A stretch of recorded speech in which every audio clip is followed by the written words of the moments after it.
Iniciamos esta serie de entrevistas de SPIR y tenemos el honor de estar con Juan Carlos Santamaría, que es director de comunicación de INITGEL del grupo INIT. Y con él vamos a hablar de la actualidad de la formación médica con el impacto de la tecnología.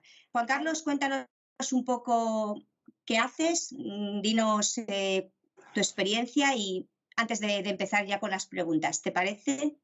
Muy bien, Pilar. Pues como has dicho, soy el director de comunicación de INITGEL, la plataforma de salud y bienestar que ha desarrollado Grupo INIT, y llevo trabajando en Grupo INIT una década. Esa es la parte de experiencia que tengo en el mundo de la salud digital, porque dentro de toda la relación que tenemos con todo el ecosistema de salud digital, con startups, con grandes corporaciones, bueno, pues te he un poquito mi experiencia en salud digital. Gracias. Pues vamos con la primera pregunta, si te parece. Desde tu experiencia, ¿cuál crees que es la relación actual del sector en la era del e-health? Pues la verdad que, igual que te decía que llevaba una década en INITGEL, deberíamos hacer un poquito una retrospectiva de pensar cómo eran los orígenes de nuestra comercialización de las primeras versiones de la plataforma INITGEL hace ahora 10, 11 años, y tenemos que situarnos que nos encontrábamos con que la penetración de Internet no era al 100%, sí era muy alta en cuanto a PCs y portátiles, pero no existían todavía en ese año 2010-2011, no todos teníamos móviles inteligentes. Yo suelo comentar, aunque suene un poquito al abuelo cebolleta, yo tenía una BlackBerry en esa época, ¿no? Entonces hay que entender un poquito cómo era esa época y los cambios que hemos tenido en la última década que han sido muy grandes, ¿no? Y ahora mismo, desde una visión global de lo que es el concepto salud, porque a tu pregunta, ¿cómo veo el sector salud? Sería, ¿qué es el sector de la salud? Solo sería la parte sanitaria, la parte que viene de las necesidades de tecnología de los médicos o grupos hospitalarios, y a nosotros nos gusta seguir dando como válida la definición de la OMS de la salud como no solamente la ausencia de enfermedad, sino ese estado de bienestar completo de físico, psíquico y también social, ¿no? Entonces, desde esa visión global y holística de la salud, bueno, pues ahí nosotros hemos desarrollado muchas soluciones y a lo largo de los años, y vemos que el mercado actualmente está mucho más maduro de lo que estaba hace 3, 4 años, ¿no? Y eso creo que posiblemente lo hablemos luego después, pero tenga que ver con algo que hemos llamado la pandemia de la COVID-19. Perfecto, porque esto enlaza con la siguiente pregunta. ¿Crees que ha sido útil la tecnología durante la pandemia? Pues fíjate, Pilar, yo ahora estamos en el 2022, yo en abril del año 2020, justo cuando estábamos en la época más dura de confinamientos o empezando a salir a pasear, escribí un artículo de opinión en Zona Movilidad y el título del artículo era «Demos las gracias al COVID-19 por acercarnos el futuro de la salud digital». Hubo quien no leyó más que el titular y dijo que era muy duro lo que yo ponía, pero si alguien leía más abajo, yo hablaba evidentemente de la cantidad de muertos que estábamos teniendo en ese momento, era un momento muy, muy, muy duro, y sí reconocía que podía sonar un poquito duro el título, pero yo no me quería quedar en esa situación de ese año. Piensa que han pasado 2 años, una situación de crisis concreta, sino que quería pensar ya un poquito en el día después. El día después podemos estar ahora, no es el día después del fin total de todas las restricciones, pero ha cambiado mucho la percepción que tenemos de la enfermedad y de la pandemia, ¿no? Y yo en aquel momento, cuando solamente llevábamos pues eso, unos meses de confinamiento, un par de meses, había pasado 3 meses desde que se había publicado, la OMS había publicado, la Organización Mundial de la Salud, que incluía la IGEL, la incluía entre los 13 desafíos de la salud mundial de esta década.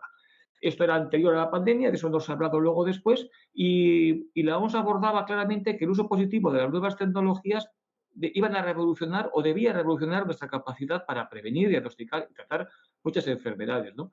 Y hay, fíjate, que justo en la época más dura de la pandemia, por citar un ejemplo, Sanitas, la aseguradora Sanitas, a nivel de videoconsultas llegó a realizar 230.000 durante el estado de alarma, es decir, desde el decreto de marzo hasta que finalizó el 21 de junio de 2020. Esto en ese momento, pero es que la cifra se multiplica por 5 si vemos las que había realizado en el año anterior, en el 19, ¿no? Y parece muchísimo, pero cuando ahora con perspectiva y miramos el año 2020, Sanitas llegó a realizar 640.000 consultas digitales. Entonces, todo eso, yo creo que eso nos lo ha traído realmente la pandemia, porque nos ha obligado a pasos que habríamos tardado más años en darlo, pues los hemos dado en unos pocos meses, ¿no? Y esa es una parte que yo creo a nivel de percepción, a nivel de la necesidad de comunicarnos con nuestros seres queridos por videollamadas porque no podíamos juntarnos, a ir a no acudir a centros médicos por miedo a contagios, eso sí ha llevado a un desarrollo más grande de esa telemedicina, no solamente la videoconsulta, en un sentido más amplio, seguimiento de algunas pruebas, ¿no? Y no solamente videoconsulta, también llamadas de teléfono y chat médico. Estoy totalmente de acuerdo. Sí que es verdad que la pandemia ha supuesto un reto y lo sigue suponiendo porque todavía estamos dentro de ella, pero me ha gustado mucho el ejemplo que me has puesto, el ejemplo que nos has dicho de Sanitas, de gestión de los datos. Y además te iba a preguntar si me puedes contar algún ejemplo más, algún ejemplo que hayas visto de cómo esta adaptación de la tecnología por parte de este sector ha aprovechado, ¿no?, esta necesidad de la pandemia. Te decía antes, la percepción por parte del público en general y los profesionales también, tanto médicos como sociosanitarios o profesionales del mundo del sector seguros, sí han visto que la forma de comunicarse con los clientes o con los futuros clientes, ¿vale? Aquí digo clientes, personas, pacientes, en función de quién sea el público objetivo a que nos dirijamos, ha cambiado esa percepción de necesidad y de relación con respecto a la tecnología. Es decir, aquella percepción que teníamos a comienzos de, o sea, hace una década, en que nos decían muchos directivos, mis asegurados no tienen internet o no usan aplicaciones móviles en el móvil, pues eso, esa percepción y esa objeción vemos que hoy mismo sería falsa. Con lo cual, hay una percepción de que la tecnología puede ayudar no solamente en procesos de desarrollos internos o en análisis de datos, sino también en la forma en que nos comunicamos, nos relacionamos y hacemos el seguimiento de patologías con los pacientes, ¿no? Y ahí, pues en los últimos años hemos tenido y en plena pandemia hemos aumentado clientes, por ejemplo, del sector asegurador que han confiado en nosotros y que realmente hemos ido a verles hasta ahora después cuando se han podido hacer los viajes y que han implementado soluciones de relación a través de contenidos especializados y visados por médicos, cómo llegar a poner retos saludables en una población concreta dentro de un entorno de una aseguradora o un entorno de recursos humanos, porque no todo, como decíamos antes, la salud se ciñe al ámbito de relación médico-paciente, sino también desde departamentos de prevención de riesgos laborales o de grandes consultoras que están desarrollando el modelo de empresa saludable, pues ahí también implementamos soluciones de promoción de hábitos de vida saludable basados en tecnología, que pueden ser medición de hábitos de vida saludable, como medición de pasos o horas de sueño conectando una pulsera de registro de actividad. Todo eso lleva a retos para que la persona, desde su empoderamiento,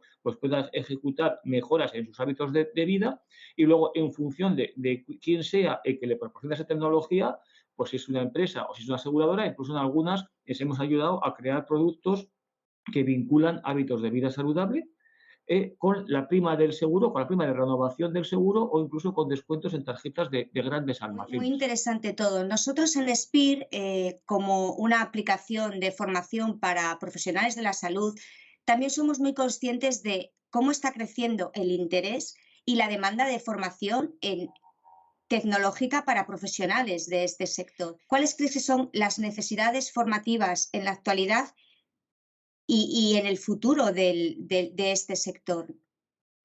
Bueno, yo creo, Pilar, honradamente, que debería haber cada vez menos necesidades formativas de la tecnología per se. ¿Por qué digo eso? Porque suelo decir que cuando un usuario, sea un profesional sanitario, un médico o un paciente, incluso de esos pacientes que solemos meterles en la brecha digital porque tienen menos habilidades con cierta tecnología, creo que cuando no se está usando bien, es porque el diseño, posiblemente la conceptualización y diseños previos de esa solución tecnológica no la hemos hecho bien. Tenemos que hacerlo muy sencillo y adaptado a algo que ya esté usando esa persona para que sea muy fácil de usar, por lo menos como concepto en general. Dicho eso, está claro que no siempre consigues que sea totalmente usable en función del perfil de las personas, sean pacientes o sean profesionales médicos, y ahí pues a veces también tenemos que implementar soluciones de formación, ¿no? Ahí recuerdo, por ejemplo, cosas que hemos desarrollado en los últimos años, soluciones como Chronicle, que es una plataforma para atención a personas en situación de vulnerabilidad social y dependencia, y es un proyecto tecnológico en el cual pues, lo hacemos desde el Grupo INI, también con Grupo SSI, y también participan la Fundación Vasca de Investigación e Innovación Sanitaria BioEF y los centros de Osakidetza, la Sanidad Pública Vasca, de la OSI de Bilbao Basurto y también del Hospital de Santa Marina, ¿no? Y ahí, por ejemplo, sí hemos dado formación a las auxiliares que visitan a las personas en domicilio que pertenecen al grupo SSI, ¿no?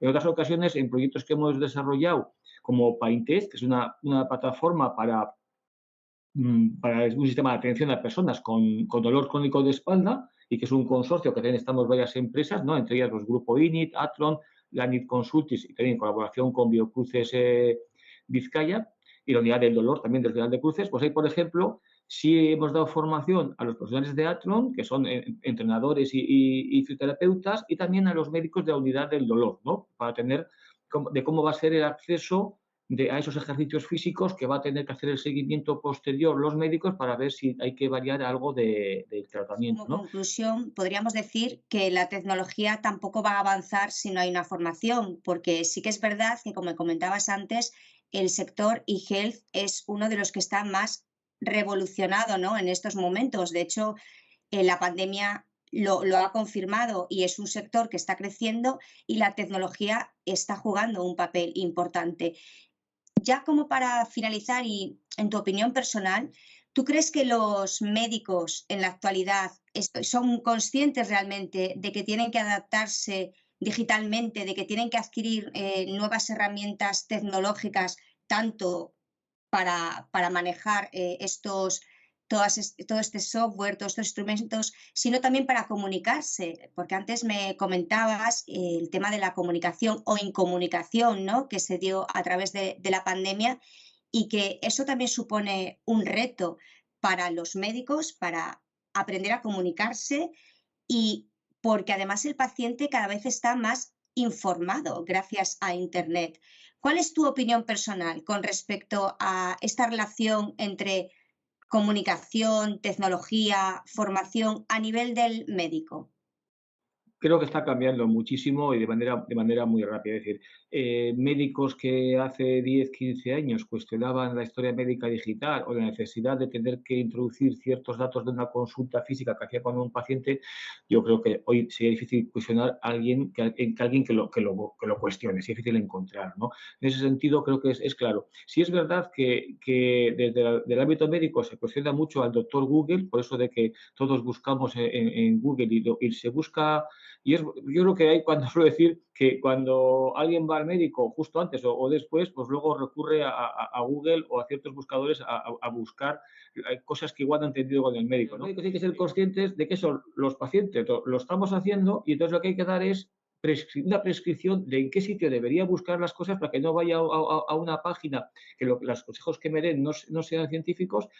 Un complemento a algo que el médico me diga lo puedo encontrar en ciertas páginas avaladas por estamentos médicos, y yo creo que esa es la parte, ¿no? Y hay algunos médicos que lo han dado y llevan años dando el paso de introducirse en foros de pacientes y dando una opinión científica y profesional. Y yo creo que hay es una pata que falta todavía a mucho profesional que está centrado en su consulta y que quizás está dando el paso a la videoconsulta como una forma también de llegar a otros pacientes, tanto desde la sanidad pública como un medio que viene más de normativa desde arriba, pero sanidad privada y en consultas privadas pequeñas, bueno, pues como una forma también de ampliar el abanico de pacientes. Pero los canales están cambiando.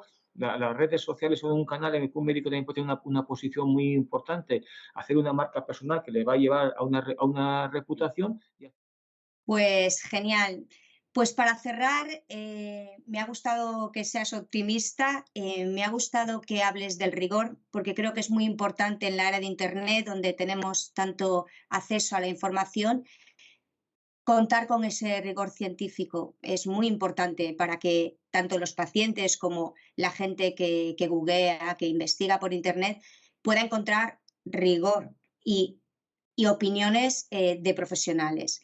Nosotros en SPIR somos fanáticos de este rigor científico y creemos que es lo más importante, y sobre todo en una formación como es la de los profesionales de la salud, cuya finalidad es, como tú bien has dicho con la definición de la OMS, es ir más allá de la enfermedad, procurar el bienestar.